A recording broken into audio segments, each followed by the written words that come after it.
अल्हम्दुलिल्लाह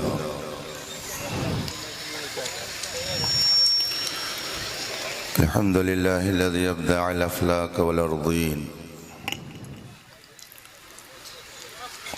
वस्सलातु वस्सलामु अला मन कान नबिय्यन व आदम बैनल माइ वत्तीन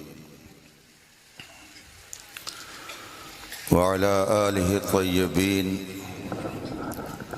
व अस्हाबिहिल मुत्तहरीन व उलमाए उम्मतिही अजमाईन अम्मा बाद फ़ऊज़ु बिल्लाहि मिनश शैतानिर रजीम बिस्मिल्लाहिर रहमानिर रहीम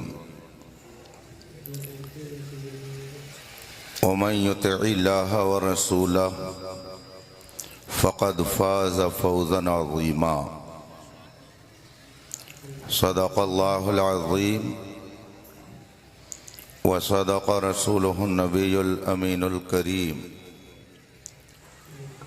व नहनु अला ज़ालिका लमिनश शाहिदीन वश्शाकिरीन वल्हम्दुलिल्लाहि रब्बिल आलमीन। मिंबर पाक पर तशरीफ़ फरमा उलमाए ज़वील एहतराम तलबाए उलूम नबूवत अइम्माए किराम हाज़रीन मुहतरम अस्सलामु अलैकुम व रहमतुल्लाहि तआला व बरकातुहू।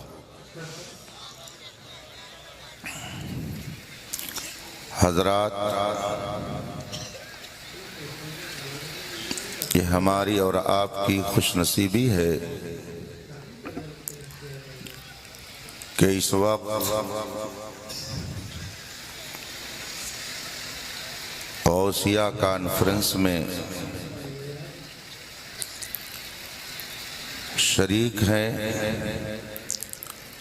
और अपने दिलो दिमाग को ना तो मनक़बत और तक़रीर से मुअत्तर और मुश्तबार कर रहे हैं। नमाज इशा के बाद से लेके अब तक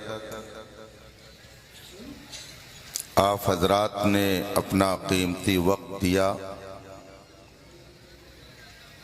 नातें सुनी, क़ल्ब व जिगर में हरारत पैदा हुई और अभी मेरे बाद जमात अहले सुन्नत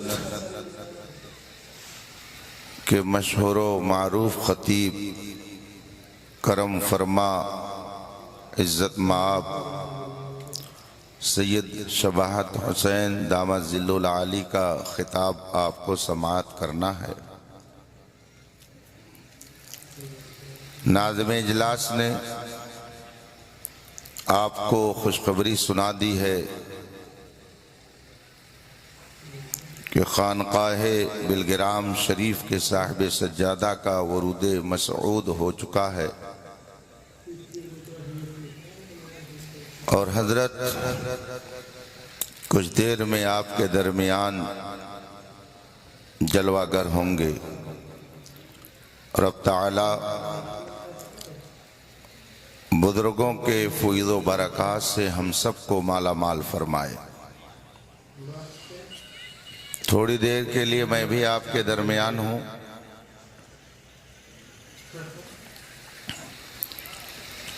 आप देख रहे हैं स्टेज उलमा और अइम्मा और तलबा से पुरनूर है।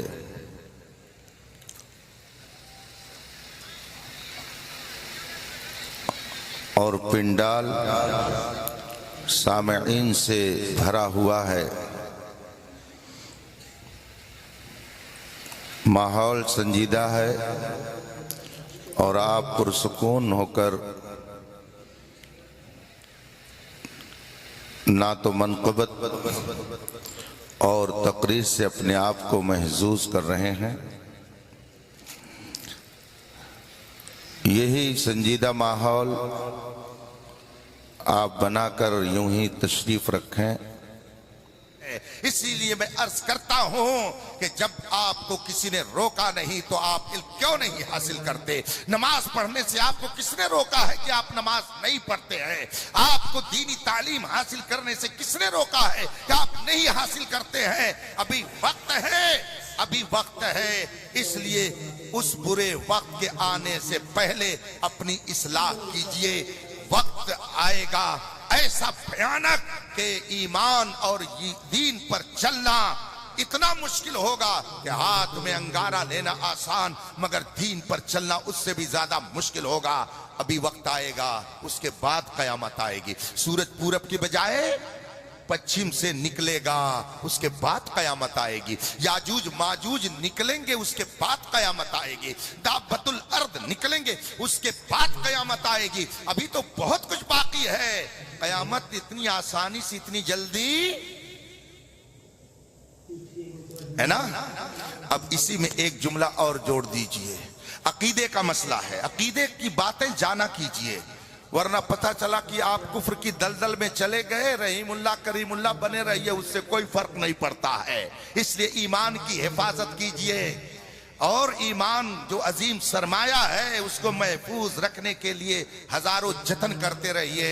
बस उसी में इसको भी ऐड कर लीजिए, शामिल कर लीजिए। जब तक दाबतुल अर्द नहीं, जब तक याजूज माजूज नहीं, जब तक सूरज पूरब के बजाय पश्चिम से निकलेगा नहीं, उस वक्त तक कयामत। और उसके साथ साथ एक चीज और जान लीजिए, अकीदे का मसला है। अच्छा, ये बताएंगे कि कयामत जब आएगी तो कितना पार्क बनेगा हिंदुस्तान भर में? कयामत आएगी तो पार्क बन जाएंगे, बेहतरीन किस्म के क्लब बन जाएंगे, शानदार किस्म की तफरीह गाहें बन जाएंगी, बेहतरीन किस्म के शानदार बंगले बना करके आपके नाम अलॉट कर दिया जाएगा। कयामत क्या है? कुरान से पूछिए, कुरान फरमाता है इज़ा ज़ुल्ज़िलतिल अर्दु ज़िलज़ालहा, कयामत जब आएगी तो जमीन को जलजला आएगा, जमीन को एक झटका दिया जाएगा और फलक पोश बड़ी बड़ी इमारतें धड़ाम से गिर करके जमीन पोश हो जाएंगी। और ये सूरज जो अपनी रोशनी से पूरी कायनात को मुनव्वर कर रहा है, जब कयामत आएगी इसकी रोशनी खत्म हो जाएगी, चांद की चांदनी खत्म हो जाएगी। ये सितारे जो आसमान पर झिलमिला रहे हैं, ये सब के सब टूट करके जमीन पर आ जाएंगे। ये चांद की चांदनी खत्म, सूरज की रोशनी खत्म, सितारों की झिलमिलाहट खत्म, फलक पोश इमारतें खत्म, दरिया की रवानी खत्म, सब्जों का उगना खत्म, ये सब खत्म। ये भयानक चीज है कयामत। लेकिन ए बंदे मोमिन, अपना रुतबा तू देख, अपना मर्तबा देख, रब की बारगाह में अपनी महबूबियत को देख। रब ने तुझे मुस्तफा का गुलाम क्या बना दिया कि तुझको इतना अजीम मनसब दे दिया। क्या अकीदे का ये मसला नहीं पढ़ा है कि जब तक एक भी ईमान वाला रहेगा कयामत, बोलिए, नहीं आएगी। सुभान अल्लाह। तो आपने कभी इस पर गौर किया? और अगर नहीं किया तो अब कर लीजिए कि कयामत उस वक्त तक नहीं आ सकती है जब तक एक भी ईमान वाला बाकी रहेगा। गोया ईमान वाला ये कह सकता है कि जब तक मैं रहूंगा सूरज रहेगा, जब तक मैं रहूंगा चांद रहेगा, जब तक मैं रहूंगा दरिया की रवानी रहेगी, जब तक मैं रहूंगा तब तक सूरज की रफ्तार बाकी रहेगी, जब तक मैं रहूंगा तब तक सितारों में झिलमिलाहट रहेगी, जब तक मैं रहूंगा ये जमीन का निजाम कायम रहेगा, जब तक मैं रहूंगा आसमान अपनी जगह पर कायम रहेगा। हम नहीं रहेंगे तो कुछ नहीं रहेगा। ये मोमिन की शान है। तो ये कह सकते हैं कि मोमिन की ये बरकत है कि लोगों को सूरज की रोशनी मिलती है, मोमिन की ये बरकत है कि लोगों को चांद की चांदनी मिल रही है, लोगों को अगर दुनिया में रिस्क मिल रहा है तो ये मोमिन की बरकत है। बल्कि ये कह लीजिए कि अगर किसी को कुर्सी भी मिल रही है तो ये मोमिन की बरकत है। जब उनके गदा भर देते हैं शाहाने समाना की झोली, मुहताज का जब ये आलम है, मुख्तार का आलम क्या होगा? सुभान अल्लाह, सुभान अल्लाह, जिंदाबाद जिंदाबाद। आपको घबराने की जरूरत नहीं है, बस संजीदगी के साथ रहने की जरूरत है, होश से रहने की जरूरत है। खुदा की कसम, खुदा का फरमान गलत नहीं हो सकता। जमीन उथल पुथल हो सकती है, समंदर का धारा बदल सकता है, मगर कुरान और हदीस में जो फरमाया गया वो कभी बदल नहीं सकता है। कयामत आएगी मगर जब तक एक भी ईमान वाला रहेगा कयामत, तो गोया हमारे दम कदम से निजाम कायनात बाकी है, हमारी बरकत से ये निजाम कायम है। शाख पे बैठ के जड़ काटने की फिक्र में है, कहीं नीचा न दिखा दे तुझे शजरा तेरा। इसलिए घबराने की जरूरत नहीं है, आपको परेशान होने की जरूरत नहीं है। जितने लोग दुनिया में हमेशा रहने के लिए आए हों वो हाथ उठा दें कि हम आबे हयात पी के आए हैं, हमको नहीं जाना है, तो हम उनकी जियारत करने के लिए हफ्ता दो हफ्ता में इधर से आ जाया करेंगे। लेकिन हम जानते हैं कि कोई मोमिन तो मोमिन है, गैर मोमिन भी ये जुरात नहीं कर सकता है कि वो कह दे कि हम आबे हयात पी के आए हैं, हम कभी नहीं जाएंगे, हम यही रहेंगे, सबको भेज करके भी हम यही रहेंगे। कोई आपको ऐसा ना मिलेगा। मौत से किसको रुस्तगारी है, आज वो कल हमारी बारी है। हम दुनिया में रहने के लिए नहीं आए हैं, हमारी जिंदगी का मकसद क्या है। हम दुनिया में हुकूमत और इख्तिदार के लिए नहीं आए, ये जान लीजिए हम किस लिए आए हैं, हम किस लिए जीते हैं। हुजूर ताजु शरिया मेरे मुर्शिदे गिरामी फरमाते हैं, ना समझ मरता है जिंदगी के लिए, जीना मरना है सब कुछ नबी के लिए। मसलके आला हजरत पे कायम रहो, जिंदगी दी गई है इसी के लिए। सुभान अल्लाह, सुभान अल्लाह, सुभान। जो लोग सिर्फ यहीं पर रहने के लिए आए हो वो कुछ भी करें, लेकिन हम यहाँ रहने के लिए नहीं आए, एक दिन यहाँ से जाने के लिए आए हैं। कयामत करीब है, मगर हजरत अली रजी अल्लाह ताला अन्हु ने दूसरे सवाल का जवाब दिया। फरमाते हैं तुम कहते हो करीब क्या चीज है, ज्यादा करीब क्या है। सुनो, कयामत करीब है मगर मौत, इसमें डर क्यों रहे हैं, बोलिए ना। हाँ बिल्कुल सही है, यही लोग तो हमारा साथ दे रहे हैं और स्टेजे तक साथ देते हम भी जानते हैं, उसके बाद में ये भी किलाटी की तरह उड़ जाएगा। देख रहे हैं ना दुनिया का हाल, दूल्हा दूल्हा कह करके जब अलाव में डाल देते हैं वो जले चाहे मरे, हम तो अपने घर चले सोने के लिए। कयामत करीब है मगर हजरत अली रजी अल्लाह ताला अन्हु ने उसे जवाब देते हुए फरमाया, मौत ज्यादा करीब है, और जो चीज ज्यादा करीब होती है उसका ख्याल कम रखा जाता है ना। अरे मैं उल्टा बोल दिया, अच्छा सीधा क्या होगा, जो चीज ज्यादा करीब होती है उसका ख्याल हाँ ज्यादा रखा जाता है। इसीलिए मौत का आप लोग बहुत ज्यादा ख्याल रखते हैं, तभी हर वक्त नमाज के लिए बिल्कुल तैयार रहते हैं। इसीलिए आप लोग हमेशा कुरान करीम की तिलावत करते रहते हैं, इसीलिए आप लोग गुनाहों से बचते रहते हैं। अभी कल शबे बारात गुजरी है ना, हजरत सैयद साहब माशाल्लाह हमारे बहुत करम फरमा, भी मैंने आपसे जिक्र किया, और दूसरी अजीम शख्सियत जो करम फरमा वो भी तशरीफ लाने वाली है। कल रात जो गुजरी है ना, आजकल एक फैशन चल गया है, मुझसे जो गलती हुई होगी माफ कीजिएगा, सोशल मीडिया पे भेज दिया, समझ गए कि बात सारी गलती, बस सब कुछ हमने किया, माफ कर दिया। सुन लीजिए, बात आ गई है तो वक्त आपका मैं ले रहा हूं, और इसके बाद फौरन यहां से चला जाऊंगा ताकि आप जो कुछ कहना वही कहते रहिए। गुनाह की कई किस्में हैं, गुनाह कई तरह का होता है, सुन लीजिए। सिर्फ इतना कहने से रात भर नहीं काम चलेगा, अस्तगफिरुल्लाह अस्तगफिरुल्लाह अस्तगफिरुल्लाह अस्तगफिरुल्लाह, और सुबह कहिए मैंने रात भर जाग करके गुजारा है, शब बेदारी की है, रात भर मैंने तौबा और इस्तिगफार की है। तौबा और इस्तिगफार के भी दर्जे अलग अलग हैं, वरना ये तौबा और इस्तिगफार मुंह पर मार दी जाएगी, उससे कोई फायदा नहीं होने वाला है। पहले समझिए कि गुनाह कई तरह का होता है और किस गुनाह से इस्तिगफार कैसे की जाती है, तौबा कैसे की जाती है। अगर उस ढंग से नहीं करेंगे तो रात भर करते रहिए, उससे कुछ फर्क नहीं पड़ता है। एक गुनाह वो होता है, गौर से सुनिएगा, जो बंदे और खुदा के बीच होता है। खुदा का हुक्म था, बंदे को करना चाहिए था, बंदे ने वो काम नहीं किया, इसलिए वो गुनहगार हो गया। मगर वो गुनाह ऐसा है कि उसकी भरपाई दूसरे तरीके से हो सकती है। एक गुनाह वो होता है, मिसाल के तौर पर खुदा का हुक्म है कि हर आकिल बालिग मुसलमान 5 वक्त की नमाज रोज पढ़े, जुमे मुबारक हफ्ते में पढ़े, मगर एक मुसलमान आकिल बालिग होते हुए नमाज नहीं पढ़ता है। अब अब उसने 5 वक्त की नमाजें छोड़ी, अपनी जिंदगी में बहुत सारी नमाजें छोड़ दी हैं, लेकिन नमाजें जो उसकी छूट रही हैं उसकी भरपाई हो सकती है कि उसकी कज़ा कर ली जाए। अगर आपने 10 साल ज़कात नहीं दी तो आप गुनहगार हुए, लेकिन इसकी भरपाई हो सकती है कि अब दे दीजिए, ज़कात अदा हो जाएगी। ये वो गुनाह है जो बंदे और खुदा के दरमियान है और इस गुनाह की भरपाई हो सकती है। इस गुनाह के बारे में आप सारे उलमा से जाकर के पूछ लीजिए। सिर्फ तौबा तौबा करने से और हज पर भी चले जाइए और आ जाइए, बल्कि हर महीने में उम्रा पे जाइए और चले आइए, लेकिन जब तक कि अपनी नमाजों की कज़ा नहीं कर लेंगे उस वक्त तक आपके तौबा का कोई एतबार नहीं होगा।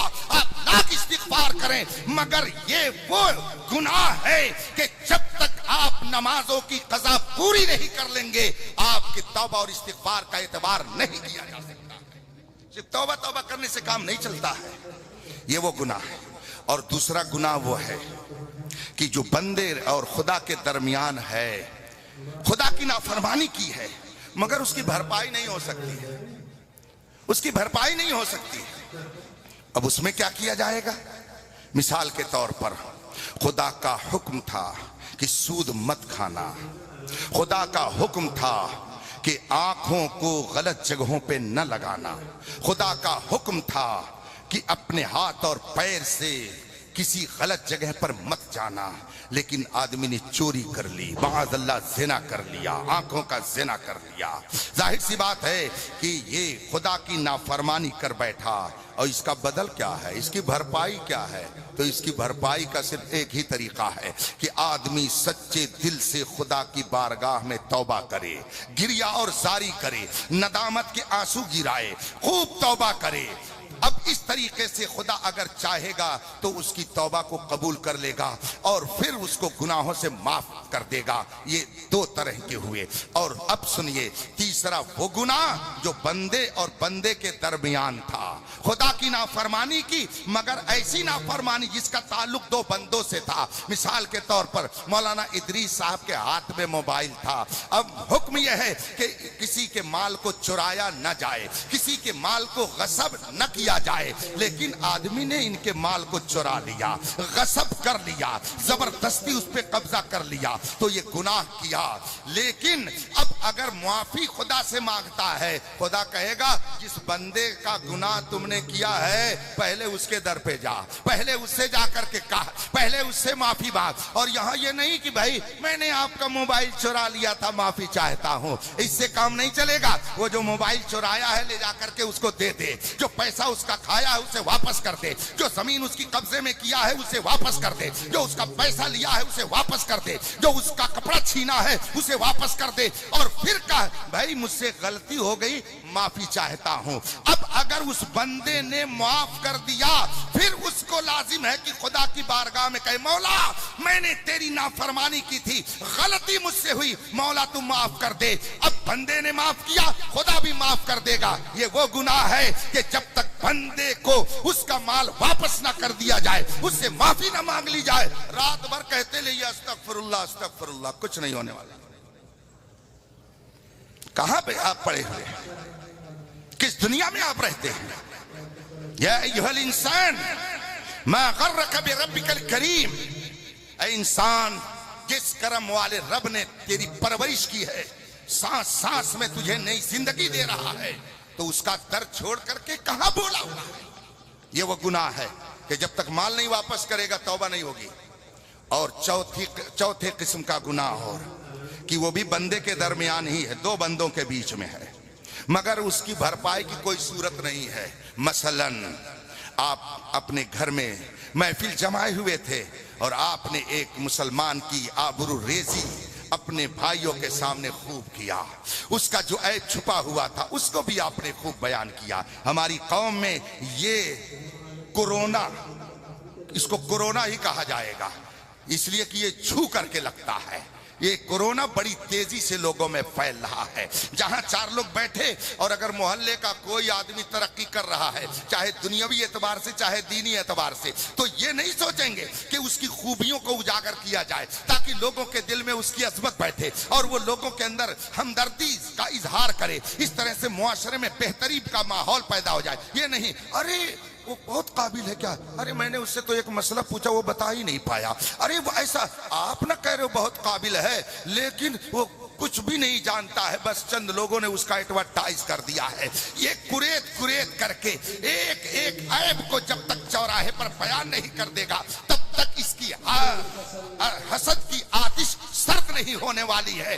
जबकि शरीयत ने ऐब पोशी का किस कदर एहतमाम फरमाया है कि अगर किसी की इशा की नमाज कज़ा हो जाए और फिर वो दूसरे रोज सोचा कि लाओ पढ़ लूं, और दिन में गया जोहर के वक्त मस्जिद में, बहुत सारे लोग जुमा जोहर के वक्त मस्जिद में मौजूद थे, उसने देखा अभी टाइम है जमात के कायम होने का, लाओ मैं इशा की कज़ा पढ़ लूं। 4 रकात उसने फर्ज पढ़ी और उसके बाद में 3 रकात उसने वित्र पढ़ी। वित्र की भी कज़ा है और फर्ज की भी कज़ा है। अब तीसरी रकात में दुआए कुनूत पढ़ेगा कि नहीं पढ़ेगा? जब वो कज़ा करेगा तो दुआए कुनूत पढ़ेगा, और जब दुआए कुनूत पढ़ेगा तो तरीका क्या है कि पहले सूरा मिलाने के बाद हाथ उठा करके ऊपर ले जाएगा और कहेगा अल्लाहु अकबर, फिर दुआ कुनूत पढ़ेगा ना।